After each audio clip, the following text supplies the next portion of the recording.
Vida longa e próspera, pessoal. Rafael Bernardes falando. Sejam bem-vindos a mais um episódio do Titânio Talks. Muito mais do que um podcast, um evento de conexão. Estamos na 9ª temporada e eu gosto sempre de trazer histórias de empreendedores. E hoje eu estou trazendo uma pessoa especial aqui, empreendedora, de várias formas, de vários formatos. Vai ser muito legal, porque hoje eu trouxe a minha sogra, Raquel Rocha. Chega aí, Raquel.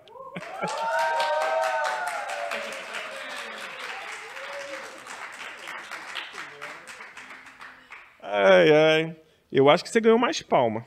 Foi? Como é que chama aquele negócio que tem palmas?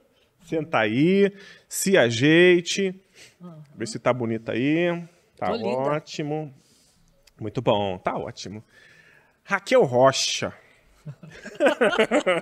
A gente vai conseguir isso, tem certeza? Eu consigo, vamos lá. Ó, eu queria que você contasse, eu já falei que é minha sogra, né? Mãe da minha esposa. Graças a Deus, né? Mas assim, você, antes de ser rebaixada, antes de ganhar esse título, você era minha amiga, né? Uma grande amiga. O verbo tá certo? Era? O quê? Não, amiga? É porque depois virou sogra, né? Então. Aí foi melhor, aí virou sogra, que é uma coisa melhor. Depende pra quem vê. Então, aí, mas assim, eu acompanho você empreendendo bastante. E sei de histórias, só que eu não sei das outras. Aí eu ouço histórias, eu vi livros de viagem, eu vi muita coisa, só que agora eu quero que você conte, certo? E qual o objetivo aqui? É você inspirar, tá? Principalmente mulheres, que hoje eu tenho um público feminino, não é tão grande quanto o público masculino, mas tenho, certo? Inspirar essas mulheres a seguir, a continuar, a empreender, às vezes sozinha. Hoje eu tenho mulheres empreendedoras totalmente no Titânio, mas também tem as companheiras dos empresários, certo? Eu queria ouvir um pouquinho da sua história para que quem estiver assistindo, assim, caramba, se ela conseguiu, né? Eu também consigo, talvez eu também consiga, né? Conta um pouquinho de você hoje, o que você faz? Eu vou fazer igual que eu fiz com o Bruno. O Bruno foi o episódio anterior. Hoje, o que você faz, quem você é? Hoje eu sou várias coisas, né? Então, o que eu sou hoje profissionalmente é diretora da Mary Kay no Brasil e faço vários eventos, que é o que eu mais gosto de fazer também na minha igreja. Então, é uma coisa que eu faço por amor, que eu sempre gostei de fazer e hoje muito mais. E, paralelo a isso, eu sou mãe, eu sou esposa, eu sou dona de casa, eu sou sogra. Essa você não deixa eu esquecer, né? E eu queria aqui aproveitar e dizer que você é meu genro preferido. Eu sou o único? Agora que eu me toquei, tá bom, mas eu aceito assim mesmo. É preferido em alguma coisa. É lógico. Então, eu gosto muito de falar que, na verdade, tudo é um projeto que a gente tem, que a gente quer, mas durante o processo todo que você vai para você chegar em algum lugar, ou para ser diretora da Mary Kay, ou para fazer qualquer evento, qualquer outra coisa que você faz, você tem que curtir o processo que está acontecendo. E o que eu gosto é disso, eu consigo ver lá na frente o que eu quero, mas durante o processo é sempre leve, é sempre tranquilo e sempre dá para fazer. Então, eu acho que é a coisa mais... Mas faltou uma coisa aí. O quê? Empreiteira. É verdade. Obra de alto padrão. Verdade, eu estava esquecendo disso. É tanta coisa que eu faço, sabia? Conta um pouquinho sobre isso. Isso foi o seguinte, há 16 anos atrás eu conheci Jairzinho. Que tá ali, ó. Exatamente. Gente, cadê o Jairzinho? Agora achei. Achou? Achei. Não some não, porque é difícil arrumar outro. Foi difícil arrumar esse, imagina arrumar outro. Nada, eu agradeço ele todo mês, eu agradeço ele. Exatamente. Então aí eu conheci o Jairzinho e foi para ele fazer uma obra na minha casa, para fazer uma reforma, foi indicada por um amigo e tudo mais. E depois disso, aí um ano depois a gente se casou e a gente começou a empreender juntos. Aí ele saiu do trabalho onde ele estava e a gente começou a fazer isso juntos, uma coisa que eu nunca tinha feito na vida. E foi muito legal. Então, já fazem aí aproximadamente uns 14 anos que a gente empreende. Juntos, Caramba. Obras. Então, a gente faz absolutamente tudo. A gente tem uma equipe, e essa equipe faz. E o Jairzinho, o que me chamou a atenção é assim, a dedicação, a forma como ele faz, o capricho que ele tem. É muito elogiado por tudo, né?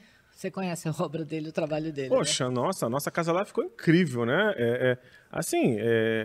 Eu tive o prazer de participar não ativamente do meu processo de Claro. obra. É verdade. Gente, eu não gosto de obra. Eu não gosto. Eu fico nervoso, eu não consigo imaginar. Eu falei assim, Raquel, é assim, ó, tem que ficar assim. Mostra uma revista aí, aí deixa eu ver. Cheguei lá, tava pronto. Exatamente. Muito Cheguei, legal. tava pronto. Mas assim, tá muito bonito. Eu faço as stories, faço as coisas e tal. E, Ele assim, só ia depositando dinheiro, gente. Eu ia É. gastando. Foi uma delícia. Quer é. construir outras? eu construo mesmo. Eu não posso só participar do processo, que é muito chato pra mim. Eu fico agoniado com obra. Eu amo. Ai, você gosta? Eu amo. Quando eu cheguei, fiquei pronto. Eu vi lá a minha casa. Ela é bonita, ela é polida, né? Ela é E fina, né? é refinado. Qualquer um que chega lá fica impactado com aquilo. E eu tenho as casas do lado do condomínio, nem chegam perto, né? Nem chegam muito perto. legal. Muito Você olha obrigada, ali, muito obrigada. muito legal. E você, só que assim, você realmente leva o que você faz a um outro nível, com as ferramentas que você tem. Que eu também nunca vi, Raquel, você reclamar do momento, né? Você pega o que dá ali e faz. Se tem 5 bolas e 5 salgadinhos e um bolo, você vai fazer a festa mais bonita que tiver com aquilo ali. Mas, da mesma forma, você falou Mary Kay, tá? Eu vi você chegando aqui por conta do carro rosa. O carro rosa passou ali, eu falei, ih, minha sogra chegando ali, ó. Tomara que passe direto. Aí você entrou, né? E assim, mas é muito legal que você... que foi, gente? Gente, ele me ama. Aí ela chegou, né? Então, chegou num nível muito bacana que muitas mulheres também não chegam nisso. Mas eu quero ouvir o início, Nossa. a origem. Conta um pouquinho aí. A origem, eu acho que foi herdada. A minha mãe era empreendedora, ela não sabia o nome nem nada, mas ela saía pelos bairros ali vendendo de tudo, entendeu? Então eu acho não que foi sabia. minha mãe era e vendia tudo. Às vezes não recebia, às vezes eu pegava o carro e ia com ela, gastava mais de gasolina para ela ir lá receber do que mais eu ia, porque era minha mãe. Mas ela tinha isso na veia, ela não podia ficar parada.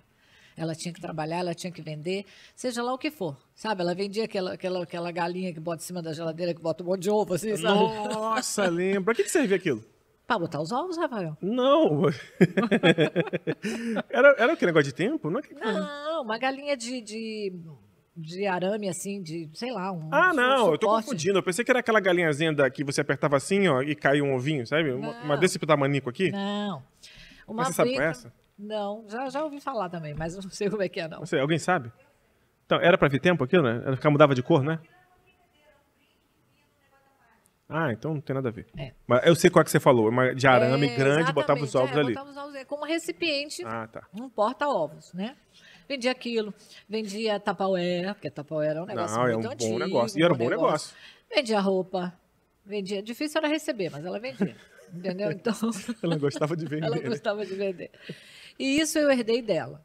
Então, na verdade, é uma coisa assim que aí eu saía junto com ela e fazia as coisas. Depois eu já, né, adulta, já com Thaís pequena e já com carro e tudo mais, ia levar ela, porque ela ia para lugares longe. E eu chegava na casa da minha mãe, morria de pena, de dó de ver ela saindo, né, para ir de ônibus para cá. Não, mãe, vamos embora, entra aí, vamos embora. E aí chegava lá, entendeu? Eu tinha gasto, sei lá, R$20 de gasolina, ela ia lá receber R$5. Então, mas tudo bem. Aí valia a ida, né? A conversa e tudo mais, estar com a minha mãe. Então eu já herdei isso. Não era o caso do meu pai, mas era o meu caso, o caso com a minha Teu mãe. pai sempre foi pastor? Não, meu pai, quer dizer, desde que eu conheci, sim, né? Mas meu pai era motorneiro. Sabe o que é motorneiro? Não, faz torno? Mexe no torno? Não. Motorneiro dirigia bonde. Meu Deus do céu, eu achava que ia ser alguma coisa de torno. Foi. Motorneiro. E quem bonde se dirige? Quem dirige trem. Sim, claro. Bonde é aquele igual o trólebus antigo. Mas não que anda no trilho? Não, anda no trilho. Mas você não tem também o pessoal do trem? Tem maquinista? Ou não? Anda sozinho? Eu achava que andava sozinho, mas agora você falando é pra frear e acelerar, né? Não tinha pra pensar. Eu Que pensava coisa. que era sozinho. Você viu como eu preciso fazer você pensar? Não, porque no aeroporto, quando você vai lá fora, o negocinho O anda avião sozinho. também anda sozinho? Não, mas o trenzinho do aeroporto lá anda sozinho. O trenzinho do aeroporto também é guiado. De alguma forma, alguém guia ele, né? Aí ele ficava lá, freando, acelerando. Fazendo tudo, dirigindo mesmo. Recebendo. Ele é motorneiro, lá em Belo Horizonte. Em Belo Horizonte? Belo Horizonte, eu nasci em Belo Horizonte. Eu sou mineira. Ah, que legal. Então, Eu não sabia que tinha bonde em Belo Horizonte. Tinha, mas isso, gente, mais de 100 anos atrás, né? Porque meu pai, naquela época, aí ele é motorneiro, foi maquinista de trem e depois ele foi assessorista. Ah, que legal. Já velhinho.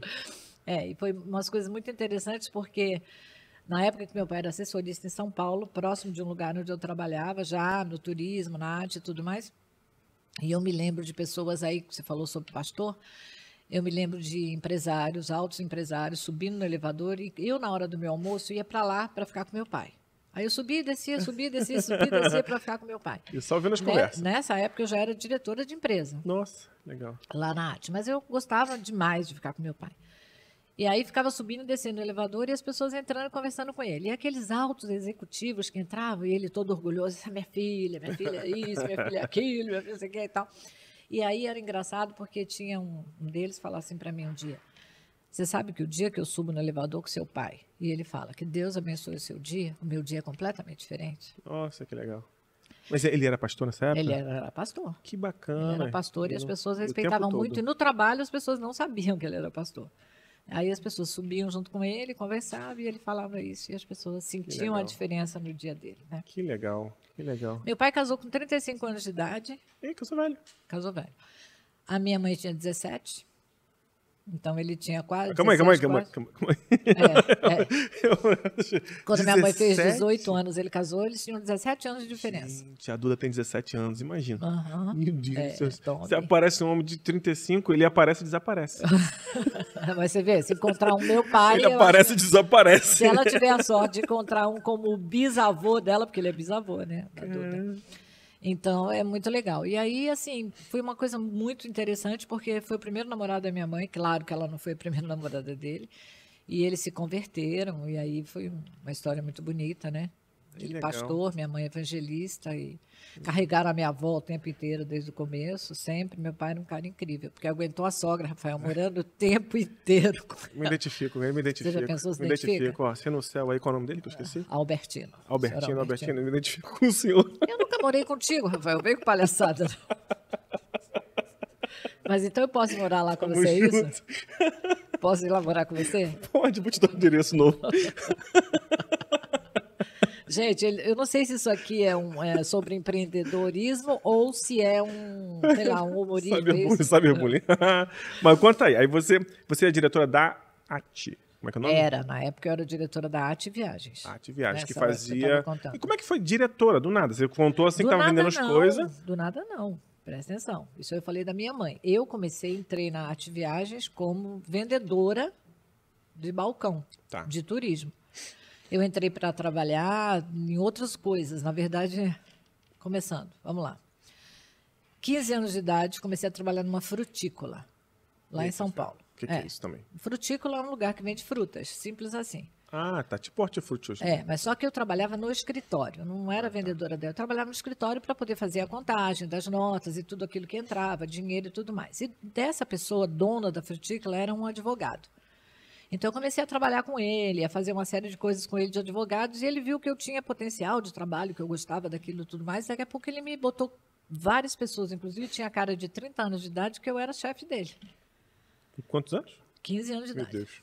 Eu era 15 anos, chefe de cara de 30. Eita, então, esse negócio aí que essas mulheres têm de mimimi, que mulher é assim, que mulher é tratada mal, que recebe mal, nunca aconteceu comigo. Nunca. Ah, mas tu é braba também, né? Mas tem que ser. O pessoal quer um monte de mimimi, um monte de coisinha e tal, não sei o quê, mas não quer ir à luta, não quer trabalhar. Eu nunca senti que por eu ser mulher eu ganhei menos, que por eu ser mulher eu era maltratada, que por eu ser da cor, não sei das quantas. Me perguntam a minha cor, eu falei, não sei, meu pai era negro, minha mãe era branca, eu sou o quê? Sou gente. Sou gente, muito Entendeu? bom. Na boa. Então não tem esse problema, nem de branco, nem de, sabe, negro, nada disso. Inclusive tem uma dúvida aí, né? Eu vi umas fotos que eu falei, não... Michael Jackson, né? Fiquei mais branquinha. Ficou mesmo, engraçado, né? Mas devia ser a foto também, né? Foto na época, né? Foto também era preta e branca, né? Fazer o quê? Então, aí quando eu entrei nessa frutícola, eu comecei a trabalhar e a gerenciar ali a frutícola, uma coisa pequena e tudo mais. Mas depois disso eu fui trabalhar com turismo, que eu gostava muito, e aí eu fui fazer turismo. Falei, eu quero ver isso. Aí entrei para fazer inglês, porque você trabalhando com turismo, você tem que pelo menos falar um outro idioma. Uhum. E aí eu encontrei pessoas que me ajudaram e que me botaram em cursos de inglês gratuitos e por aí foi. E quando eu estava com 19 anos, eu conheci 18, 19 anos, eu conheci o Tarcísio, que foi meu primeiro marido, né? Pai da Thaís. E a Thaís tinha 6 meses e 20 dias, ele morreu. Puxa vida. E eu tinha 20 anos de idade. Caramba. Aí ficou sozinho. Aí fiquei sozinha e fui à luta trabalhar e cuidar da minha filha, né? Cuidar da vida. E aí eu comecei realmente no turismo, na Arte Viagens. A Thaís era pequenininha. E eu comecei lá no balcão, trabalhando com turismo. E daí, um tempo, eu comecei a gerenciar essa agência. E depois eu vim para o Rio de Janeiro, quando a Thaís já tinha 8 anos de idade, vim para o Rio de Janeiro, transferida. Então, mas calma aí. Você veio do Rio de São Paulo. Vim de São Paulo para o Rio de Janeiro. Ah, tá. Então você é mineira, Thaís é paulista. É isso aí. E a Duda é carioca. Exatamente. A Bate e a Duda são cariocas, são as duas cariocas da família. Além de você, né? É. Então, Eu sou da Gema. viu? Eu sou da Gema. Eu com a Duda. Não, mas você viu que eu estou te considerando da família? Que bom, né? Pois é. Então, aí eu vim para o Rio de Janeiro, aí eu fiquei nessa empresa 15 anos. Então, eu entrei lá como vendedora, atendente de balcão e saí de lá diretora da empresa, depois de 15 anos. Então, minha trajetória foi dentro disso. Agora, pergunta para mim se desse tempo todo eu fiquei só trabalhando na arte. Ah, não ficou? Claro que não. Vendia tudo e qualquer coisa que aparecesse na minha frente. Caramba. Além de eu negociar com o meu diretor, né, porque eu tinha esse negócio do empreendedorismo na minha veia. Então, eu ficava negociando com ele, se eu chegar na meta tal, qual o comissionamento? E se eu passar disso, quanto que é aquilo? E passar daquilo, quanto que era aquilo? Jamais tive um salário fixo. Gente, do jeito que eu conheço a Raquel, ela deve ter negociado tanto que ela falou assim, seguinte, você, senhor diretor, fica no balcão aqui, que eu vou ficar aqui. É capaz de ele ter aceitado. Mais ou menos por aí. Então, era muito engraçado. E uma vez ele chegou para mim, eu falei que ia sair da empresa, foi tão engraçado isso. E aí ele chegou para mim e falou assim, não, mas o que você quer? Você quer mais dinheiro? O que você quer? Não sei o que. Eu falei, não quero mais dinheiro. Eu quero comissionamento. Não quero mais. Assim, dinheiro eu quero, mas não quero que você aumente o meu salário. Não. Eu quero que você dê condições para que eu ganhe mais dinheiro. E aí eu fiz um plano para ele da empresa, entendeu? E que aquilo me proporcionava ganhar mais. E era o que eu queria.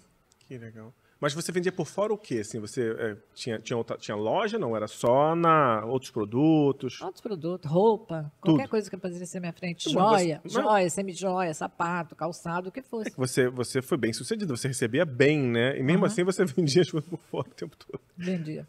E as viagens? Agora uma curiosidade. Você já chegou a comprar coisa fora para revender aqui? Claro. Ah, eu nunca perguntei isso, mas é meio óbvio, né? Claro. Caramba, ia pra França, comprava joia lá, tudo lá, voltava aqui e vendia pra irmandade. Na França mais perfume, né? Perfumaria e tal que eu trazia. Nos Estados Unidos trazia muita bugiganga, né? Na época tinha fax. Aparelho de fax. Gigantesco. Um monte de coisa. Caramba, e viajou bastante pra essa empresa, né? Sim, bastante. Essa e outras também, né? Porque depois disso eu trabalhei na Marsans. Na Marsans eu fiquei acho que uns 4 anos. Marsans existe até hoje, não existe? Existe até hoje. Fui diretora da Marsans também. A Marsans é o registro de número 1 de turismo da Espanha. Uma super empresa. Que legal. E depois eu fundei a minha empresa de turismo, Planet Plus, e fali. Mas olha por quê? Por causa do Booking, sites, essas coisas? Porque mudou tudo, né? A verdade é que mudou tudo. Hoje as pessoas do turismo são atravessadores. Hoje o turismo não é mais o que era.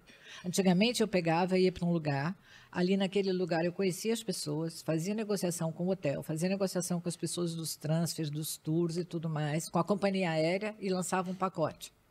Hoje é tudo atravessador, porque na verdade você entra na internet e sabe tudo, né? Mudou tudo. Eu acho que ainda tem espaço para a experiência VIP, porque a experiência VIP, aquela experiência mais premium, mais cara, ainda existe porque não é tão fácil e não é tão visto, não é tão visível. Mas realmente para o grande público não tem mais, né? Eles vão procurar, vão online lá e ver. E às vezes a gente até... Você acha que você passou o contato de uma pessoa para... uma amiga minha, a Bel. E assim, poxa, mas... Ela continua fazendo, ela leva os grupos. A Bel é minha amiga desde a AT. A Bel trabalhava comigo na AT. A Bel era a menina que trabalhava no balcão comigo. Que legal. Depois eu fui gerenciar ali aquela loja, depois eu vim gerenciar o Rio de Janeiro, depois a Bel saiu e aí montou a sua própria empresa e depois também fechou a empresa e agora, depois de pandemia, etc e tudo, ela faz individualmente, personalizado. Ela faz isso muito bem, ela faz muito bem. E eu tenho um amigo também, Milesses, ele faz para Grécia. eu acho que ele é grego, tá? Porque tem todo um biotipo ali e tal, e se especializou, sabe, em passeio personalizado para a Grécia. Então, assim, ainda tem um espaço para isso, né? Mas realmente aquela grande massa não tem mais, né? A AT era uma operadora de turismo, porque existiam. As operadoras ainda existem, né? Operadora e agência. Operadora é aquela que faz o pacote, que faz o programa, que faz o projeto. E aí vende para as agências vendem ao grande público. Como se aqui fosse o atacado e nas agências fosse o varejo. Entendi. Então, o que eu trabalhava na AT, a gente fazia os pacotes para vender. Aí a loja que tinha na AT é como se fosse uma venda direta da própria empresa. Entendi. Entendeu? A loja. Mas o grande foco era operacional para atender as agências que atendiam um grande público. Então, o que a gente fez?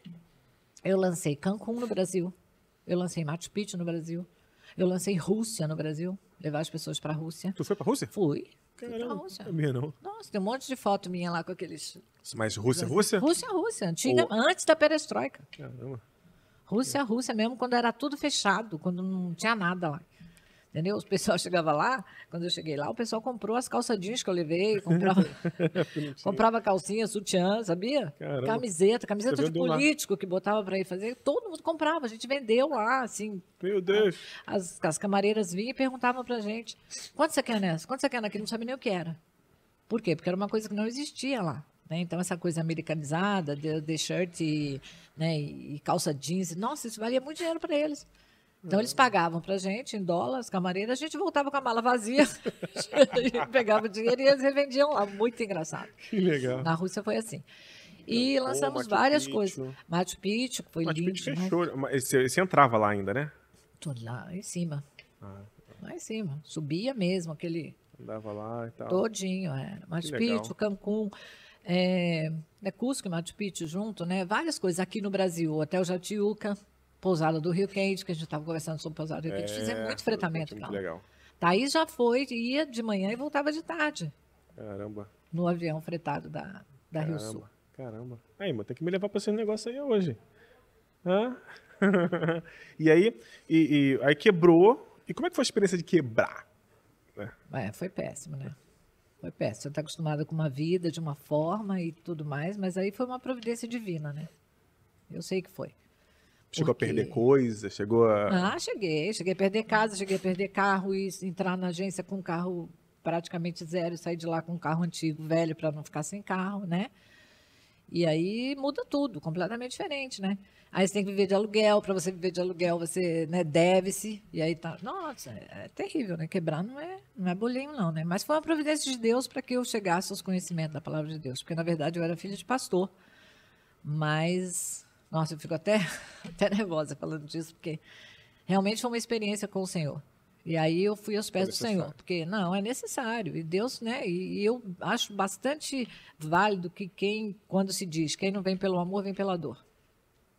Eu tive amor o tempo inteiro, eu tive todas as coisas e não vim. E aí o dia que veio a dor, eu corri para ele. Caramba. Mas aí construiu, né? Fez a construção, né? E a Thaís viveu isso, né? Ela já entendia, né? Já era mais velha, né? Nessa época a Thaís já estava na faculdade e já estava lá com seus 18 anos de idade e tudo mais. Você terminou a faculdade, né? E a Patrícia tinha 5 anos de idade. Não, ela, quantas? Quais delas você quer perguntar? Foram várias? Quais delas? Eu tentei umas 3 também. Só fiz teologia. Por isso mesmo. vocês estão juntos.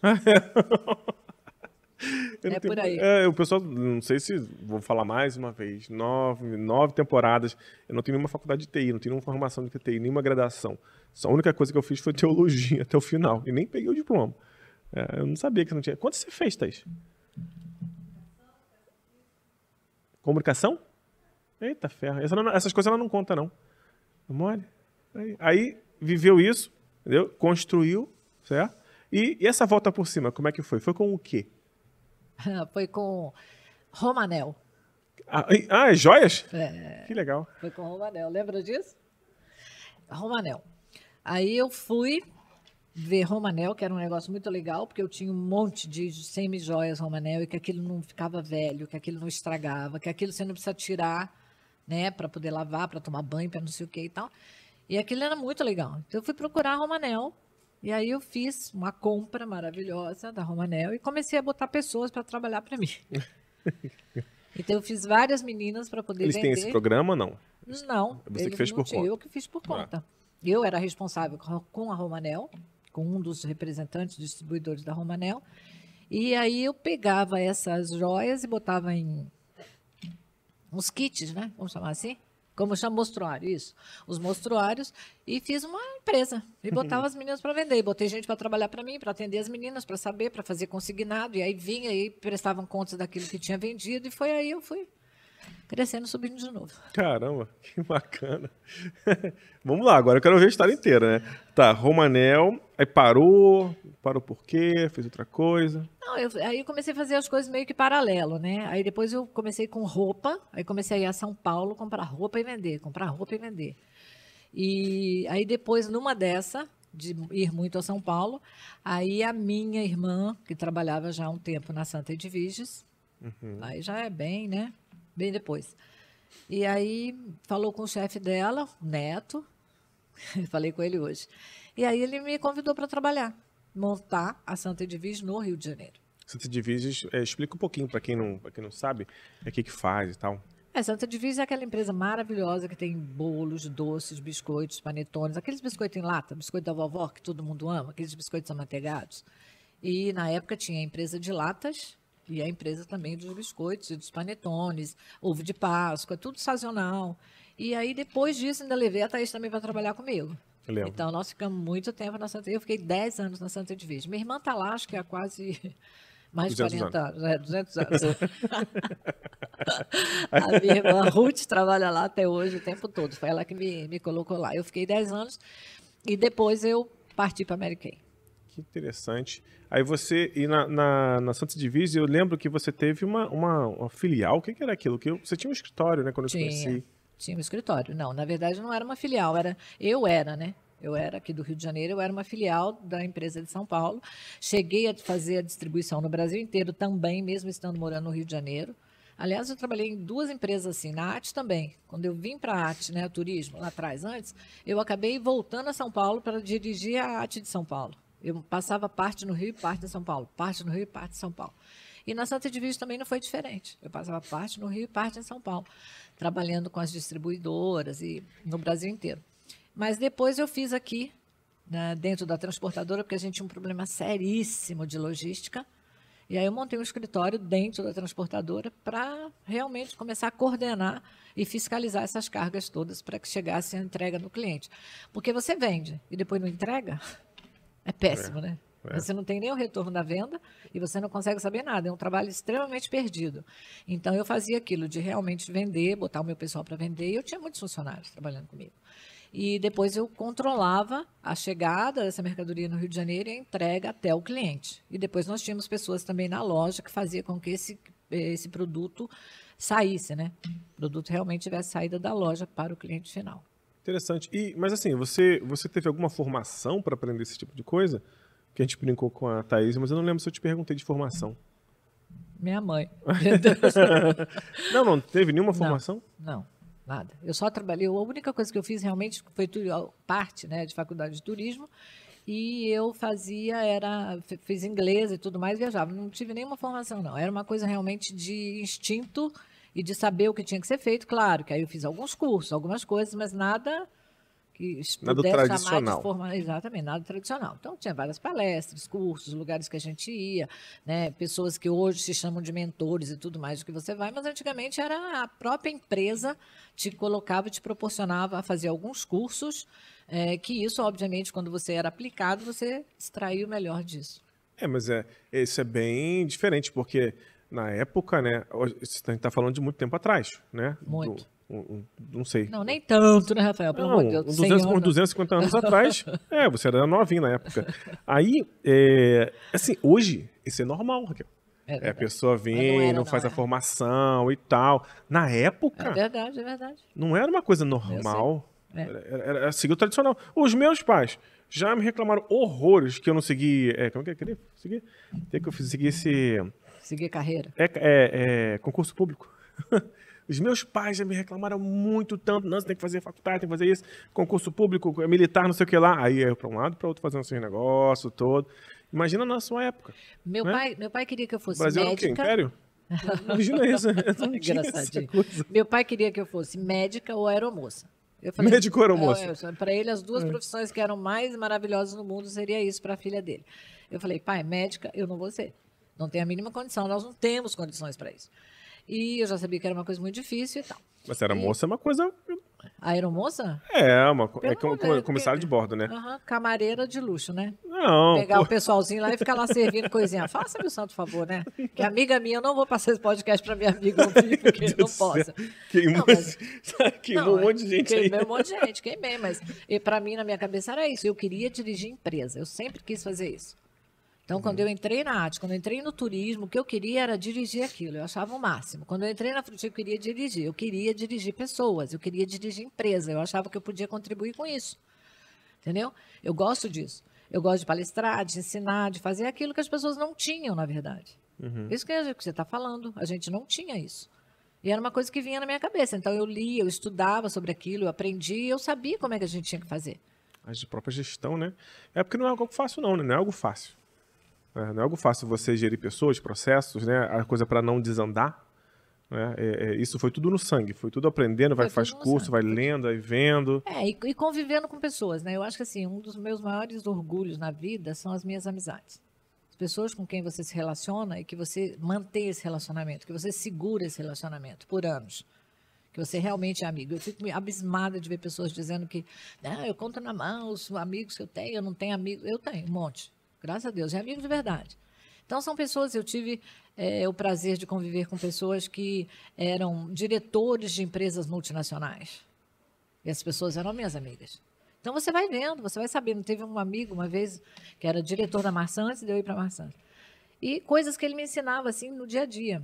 Aí eu não esqueço nada. Eu falei, opa, como não? Porque eu anoto tudo. Quer dizer, então, são coisinhas bobas que você tem que aprender, que você sabe que você faz.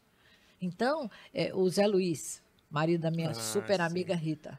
Super ele era o diretor da Pfizer do Brasil, entendeu? Os amigos dele também eram meus amigos, frequentavam a minha casa, eu frequentava a casa dele. Eu contei do Josiel, lá, o vice-presidente da Atitude, quando eu falei do Zé, então, né? Ele falou, nossa, admirável, eu olhei assim, falei, caramba. Exatamente, esse cara era meu amigo, que passava toda a Páscoa, Carnaval, tudo na minha casa, que vivia na minha casa, que eu vivia na casa dele, até hoje, você sabe disso.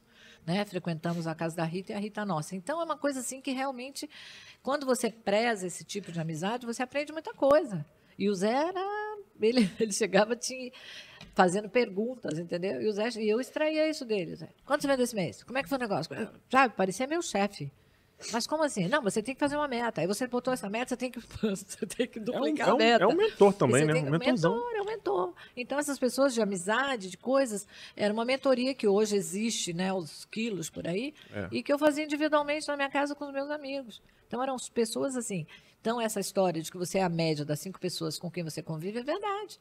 E aí eu sempre convivi com pessoas mais do que eu, com pessoas que realmente tinham muito a acrescentar, e eu sugava isso tudo numa maneira leve e gostosa, né? Como era o caso do Jader. Eu adorava conversar com o Jader. O Jader é bem inteligente. Entendeu? Então, assim, você aprende várias coisas com essas pessoas. Agora, as pessoas, quando não dão valor para as amizades que têm, aí o negócio complica, né? Desiste, não investe, às vezes prefere ficar dormir do que sair com um amigo que marcou alguma coisa. É uma coisa assim triste, né? Porque o relacionamento é o que conta, né? O que você falou, né? Você aprende muito, você ganha um suporte, né? O Bruno estava falando aqui no outro episódio sobre suporte. Você ganha um suporte de pessoas quando você precisa e você sempre evolui. Eu nunca vou esquecer. Eu só comecei... Eu tenho uma técnica, né, muito famosa no Titânio, que é de cobrança de setup, que a gente fala. Uma coisa extremamente técnica para quem é de TI, cobrar a taxa inicial de um formato pro cliente ali. Sabe quem me ensinou isso? Quem? Tu não vai acreditar. Josué, teu irmão. Meu irmão. E ele é da onde? Assembleia, né? Como é que ele trabalha? Assembleia Legislativa de São Paulo. Nem empreendedor é. Não. Só que num relacionamento, eles são muito bons de conversar. Né? Todos os seus irmãos são muito legais. E assim, conversando, falando nisso. Não, Rafa, você tem que fazer isso assim, assim, assado. Eu falei, Aí tá. Eu falei, então tá bom. Aprendi isso com ele, fiz. E ele tem a maior admiração por você. Você lembra dos nossos encontros de família, como ele falava para os jovens, nossa criançada da família toda, presta atenção no Rafael. Lembra quando ele sempre puxava para você falar, para você palestrar? Legal. Isso é muito legal. E aí ele falou para você fazer? Falou, aí eu fiz. Não, foi novidade, né? Uma grande notícia e uma grande decepção ao mesmo tempo. Vou te contar por que decepção. Fiz, funcionou. Eu vou lembrar e eu vou falar, porque não tem problema não, são amigos meus, Jockey Clube do Brasil. Já estava fazendo grandes projetos, né? Aí eu cheguei lá no projeto, eu vi X. Eu falei assim, não, o José falou que eu tenho que botar taxa de setup. Aí eu fui lá pro Jockey Club, né? Falei assim, aí botei a taxa de setup, que é uma taxa inicial, porque você tem um serviço pesado no início e tal, e isso não entrava na minha cabeça. Falei assim, mal consegui o cliente, vou ter que cobrar mensalidade e mais uma taxa. Aí eles foram lá e toparam, pagaram. Aí eu olhei aquilo ali, eu falei assim, fiquei feliz e triste. Que eu fiz as contas de quanto que eu tinha perdido nos outros meses. Caraca, eu tinha fechado o Rock in Rio, eu tinha fechado um monte de coisa, eu não acredito que eu perdi tanto dinheiro. Pois é. Sem fazer. Josué vai ficar feliz de ouvir aqui, de saber que contribuiu, né? Não, e tem um, Raquel, você chegou a conhecer o Renato do Som, amigo do Moacir, lá da Som Mesh? Acho que sim. Lembra, né? Careca, botou peruca e tal. Botou peruca, é ótimo. Gente boa, Renato é muito gente boa. Ele falou assim pra mim, eu nunca tinha feito vídeo na internet, eu nunca tinha aparecido, eu ficava com vergonha. Olha, imagina, cara bonito desse, com vergonha de aparecer, né, Raquel? Mas na época também tu era feinho, né? Agora que tu melhorou. Depois que você conheceu minha filha, ela te deu um tapa no visual. Hein? Tô maquiagem aqui hoje, né? Mas eu tinha vergonha de falar, tinha vergonha de aparecer. Ele falou, não, Rafa, você tem que botar tua imagem, tal. Amizade. Amizade. Não? Mas as pessoas às vezes não valorizam isso, né? Não investem. Aquilo que você falou, não investe na amizade. Agora, essa questão de outro orgulho que eu tenho, realmente, assim, forte na minha vida, é a união que eu tenho com meus irmãos e com a família. Eu hoje sou a pessoa mais velha da família, né? Me chamam de matriarca. Né? E é um negócio que, para mim, é muito interessante, é muito legal. Qualquer coisa que acontece, sou a primeira a saber, eles me comunicam, falam. Eu tenho o maior orgulho disso. Eu uni também a família. Porque, assim, minha avó morreu. Meu pai e minha mãe morreram. E então, como é que ficou? Eu sou a mais velha dos irmãos. A partir de mim, toda a família começa em mim. Então, tudo que nós fazemos é uma coisa que realmente, às vezes, te custa alguma coisa. Te custa sacrifício. Te custa de se despencar daqui para São Paulo, para qualquer evento, seja ele de uma importância grande ou não, aos olhos dos outros, mas para mim é. Então, custa várias coisas. Então, eu invisto nisso. E, graças a Deus, hoje eu tenho um marido que pensa igualzinho e faz e embarca em todas as maluquices minhas, em todas as doideiras minhas, ele vai junto comigo, né? Então é muito legal. Agora eu já estou achando meio pesado dirigir, às vezes, uma sexta, voltar no domingo e tal. Às vezes a gente pega ônibus e vai. Mas ônibus é bem legal, né? Então. Mas eu tinha maior... Mas é legal. Eu tinha o maior preconceito contra isso. Então, também por chegar lá e ter como sair, como andar, como dirigir, né? Ter o carro à disposição. Mas a melhor estratégia é avião, ônibus e carro. É muito depois chegar lá e você, né? É muito tranquilo. Então, mas isso aí, essa união da família é um negócio que me alegra demais. Então, assim, nessas reuniões de família e esses encontros que a gente tem de família, que a gente passa vários tempos juntos, uma semana e tudo mais, aí a gente aprende realmente várias coisas, porque são lugares totalmente distintos, né? Um na Assembleia Legislativa de São Paulo, o outro é coronel da Polícia Militar de São Paulo, o outro trabalha no bombeiro, a outra trabalha numa empresa particular, minha irmã, né? E tem a Rita, que eu considero irmã também, que é um outro patamar, que é a esposa do Zé Luiz. Quer dizer, todo esse pessoal, e a gente se reúne, a gente fala, a gente aprende muita coisa um com o outro. Mas só você que puxou o empreendedorismo, né? Assim, na unha, só você, né? A Ruth é muito boa vendedora, né? Embora ela trabalhe numa empresa registrada, fixa, etc. e tal, ela não é empreendedora. Que não tem a gestão de pessoas, processo e responsabilidade em cima do negócio, né? Que um empreendedor tem. Sim, mas ela, na verdade, ela tem, sabe? Ela tem de uma forma mas você e ela. Os outros não, né? O Enoque era muito. O Enoque. Lembro, vendia tudo. O Enoque era o principal. Ele era mais do que a gente, para falar a verdade. Vendia tudo, muito legal. O Enoque ele trabalhou na Polícia Militar, depois ele se aposentou, um problema na perna e tudo mais, com 28 anos de idade. 28 anos ele se aposentou.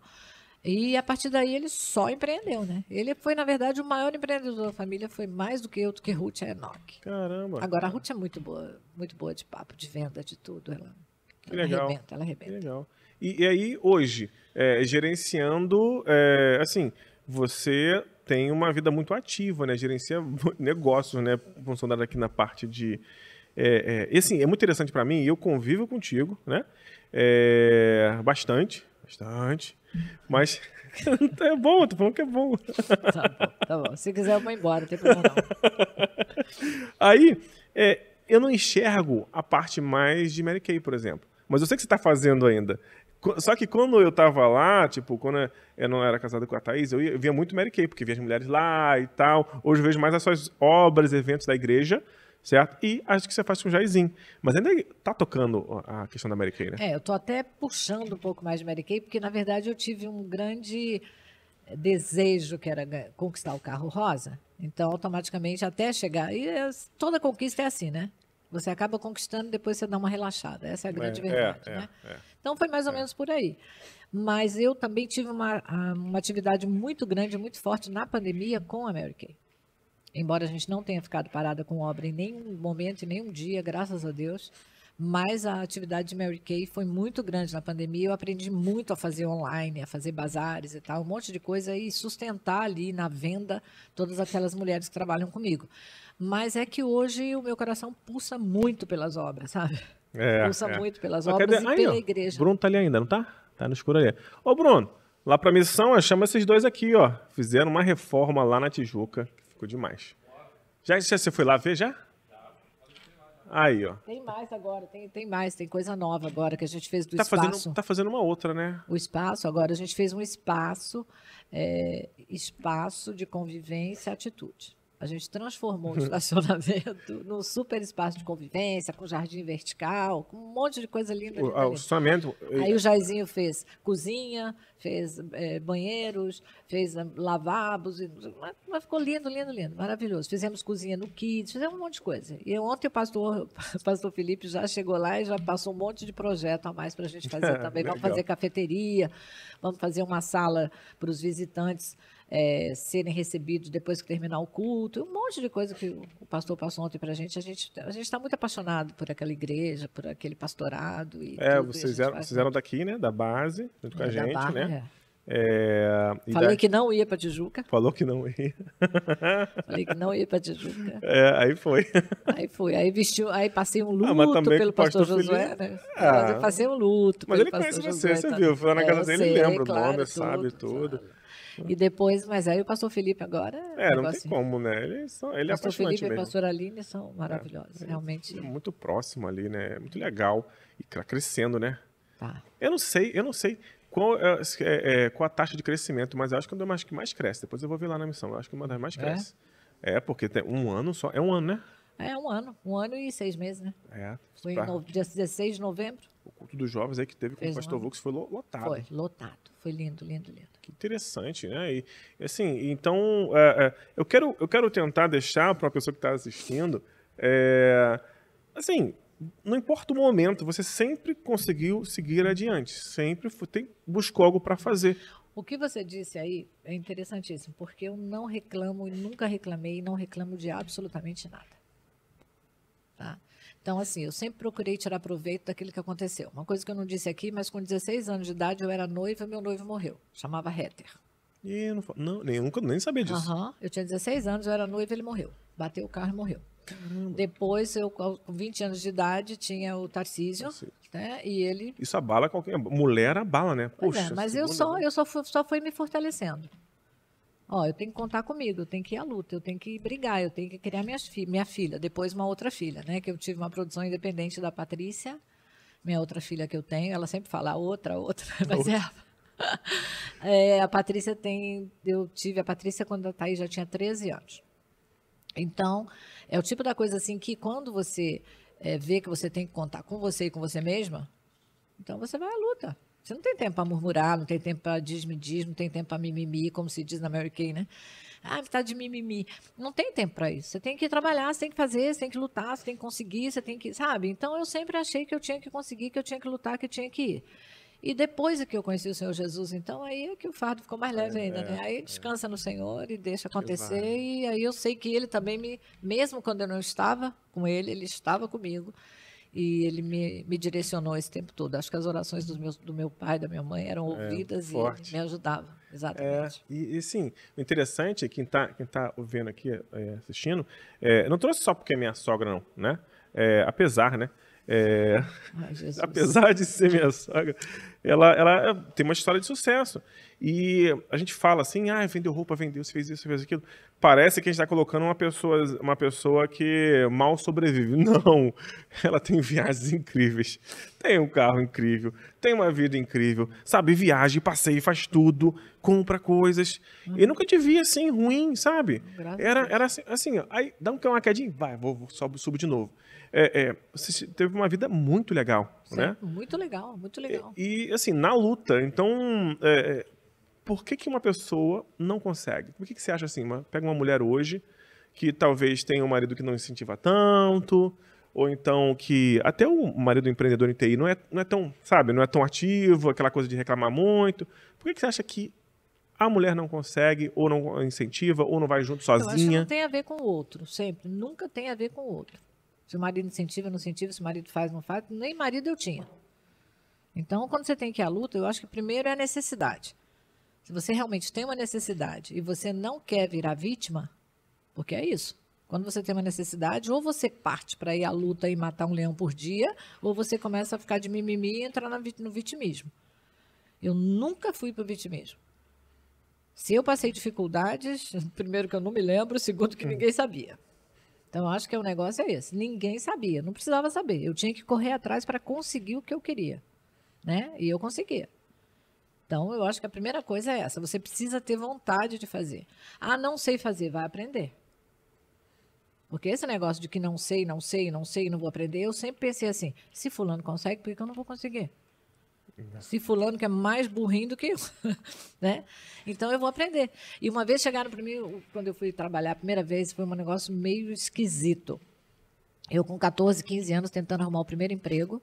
Você tem experiência? Eu falei, tenho, de 10 anos em tal legal. O pessoal olhava assim, entendeu? Eu tinha 14 anos, dizendo que eu tivesse experiência em quê, gente? Não, eu era ousada, eu era agressiva. Eu falava, eu tenho experiência de 10 anos em RH. O pessoal olhava para mim, tinha 14 anos, queria que eu tivesse experiência de quê? Aí eu já amaciava e falava assim, tem uma coisa. Se você souber me ensinar, eu vou aprender. Você pode ter certeza disso. E se eu não aprender, é porque você não soube me ensinar. Porra, aí teve gente que falava, você é louca. Tem gente que falou assim, não, ela é ousada, eu quero ela. Então depende.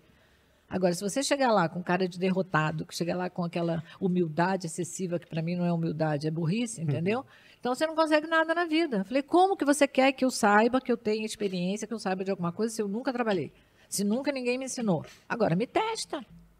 Me deixa eu ficar aqui 2 dias com você e diz o que eu tenho que fazer. Se eu não fizer, você me manda embora. E assim eu fui conseguindo as coisas, entendeu? Agora, você tem que ter ousadia. As pessoas não falam, as pessoas não conversam, as pessoas já têm o não como resposta, gente. Entendeu? E para mim é o seguinte, não iniciou-se a negociação. Eu te proponho uma coisa, você me diz não. Vamos lá. Iniciou-se a negociação, vamos conversar. Certo? Porque quantas vezes eu levei não e depois esse não virou sim? Meu pai era o tipo da pessoa, isso eu aprendi com meu pai, tá?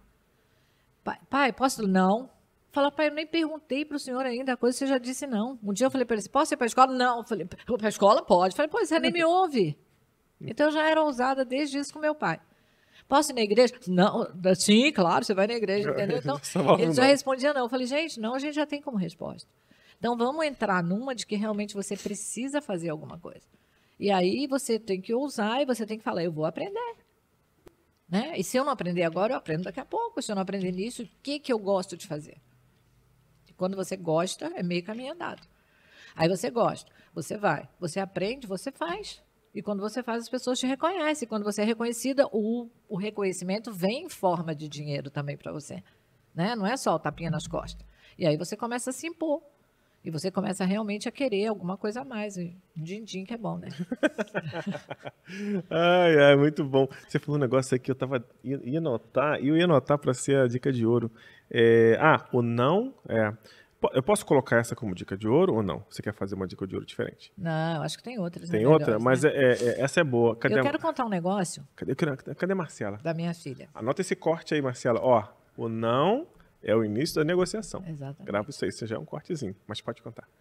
Não, quando a Thaís tinha 13 anos de idade, nasceu a Patrícia. Né? Eu estava até conversando ali nos bastidores com a minha amiga e falando o seguinte, a Patrícia nasceu Era uma produção independente e tal, foi muito legal. Para mim foi ótimo, porque era uma criança que eu tive numa situação financeira maravilhosa, que não era o caso da Thaís, porque eu tive que correr atrás e tudo mais, ela sem pai, né? Foi meio complicado. E no caso da Patrícia, eu estava estabilizada, eu podia levar ela para o trabalho, eu podia mandar um boy levar o leite em casa, eu podia trazê-la, fiz um escritório com um bercinho para ela, né? Porque eu era diretora da empresa, já era outra coisa. Mas aí eu fui chamada na escola da Thaís. E aí eu falei assim, meu Deus do céu, o que aconteceu para me chamar? Nunca me chamaram. Thaís, 13 anos, adolescente, sou chamada na escola. Aí a diretora da escola chega para mim, a pedagoga, e fala, eu chamei você aqui porque eu preciso conversar uma coisa com você.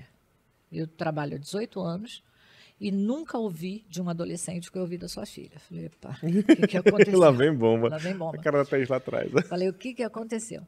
Ela falou, eu precisava falar isso para você, que eu acho que não era justo que eu não contasse para você. Todo ano eu chamo uma vez ou duas vezes aqui um adolescente para eu conversar, da escola e tal.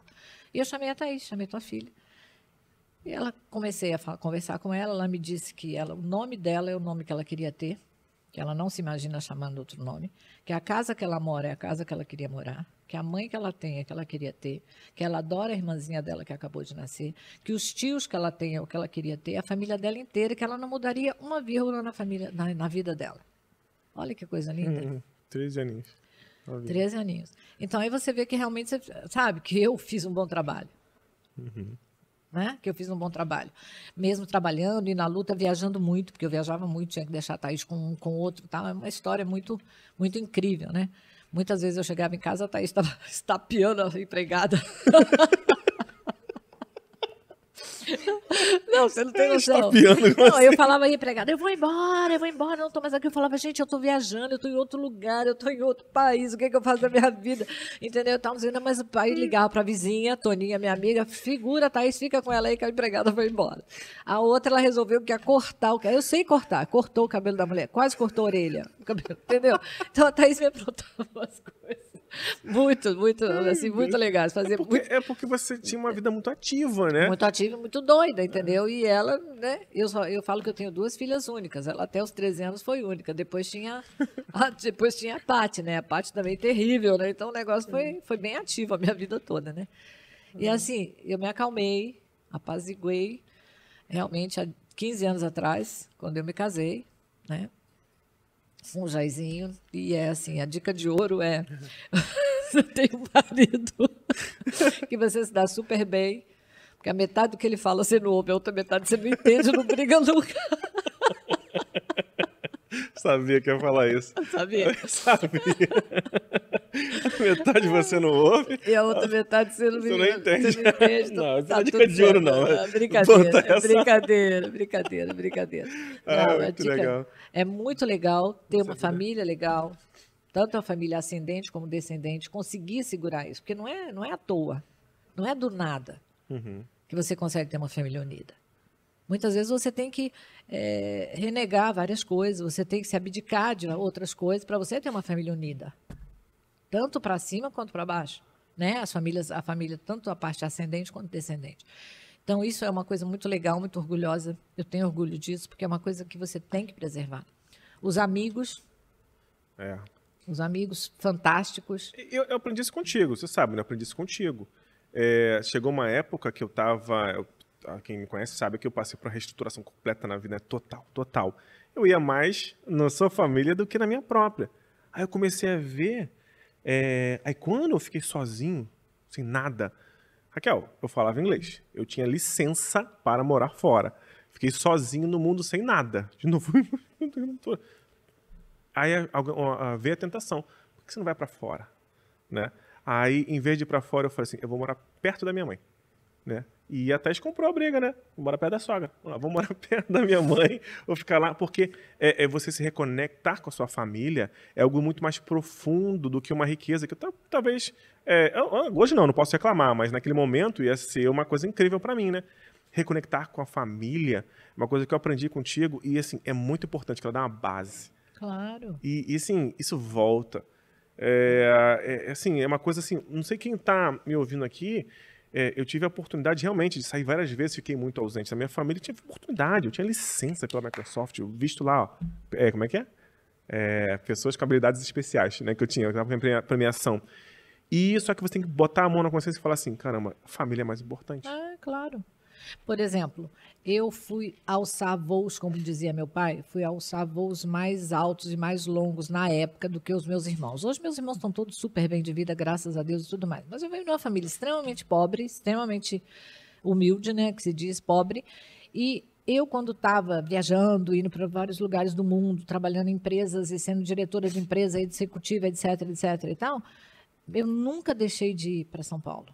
Dia dos Pais, Festa, Dia das Mães, Natal. E meus irmãos se lembram disso. E eu reunia todo mundo no Natal. E estava todo mundo meio disperso, porque não era uma tradição. Só que eu fiz a tradição.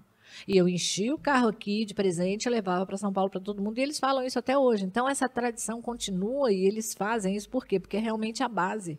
Independente de qualquer coisa. E pegava meus amigos, Beth, Rita, minhas amigas Sãozinha, amigas que eu realmente tenho de 200 anos atrás, Toninha, Eliana, Luciana, e levava para casa do meu pai e da minha mãe. Não importava que era um bairro pobre, que eles estavam com uma casinha paupérrima, etc. Não importa. Eu nunca tive vergonha disso.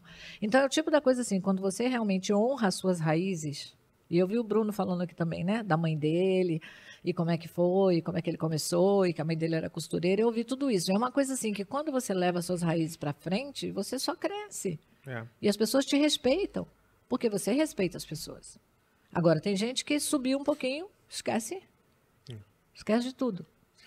Esquece, né? Esquece de onde veio, se fui pobre não me lembro. E aí a coisa degringola e os amigos, como é que fica? Então, essa solidez, que eu acho que é o que segura a gente em todo momento.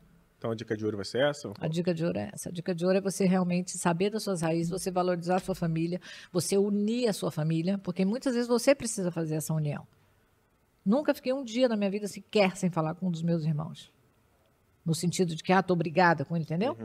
Sabe? Não, de jeito nenhum. E cada vez que um tem um sucesso e que sobe, que cresce, é uma coisa assim, é um favor de Deus. A gente entende que é um favor de Deus. E é uma alegria geral e a gente comemora. Agora o Joel vai comemorar 10 anos de pastorado. Legal. Entendeu? Eu quero estar lá. Não importa, eu quero estar lá. Como é que é? Não sei. Eles inventam um monte de coisa para fazer e eu tô lá. Eles inventam um monte de coisa e eu tô lá. Então a dica de ouro é valoriza a sua família. Valorize sua família, valorize seus amigos, valorize a família que você tem.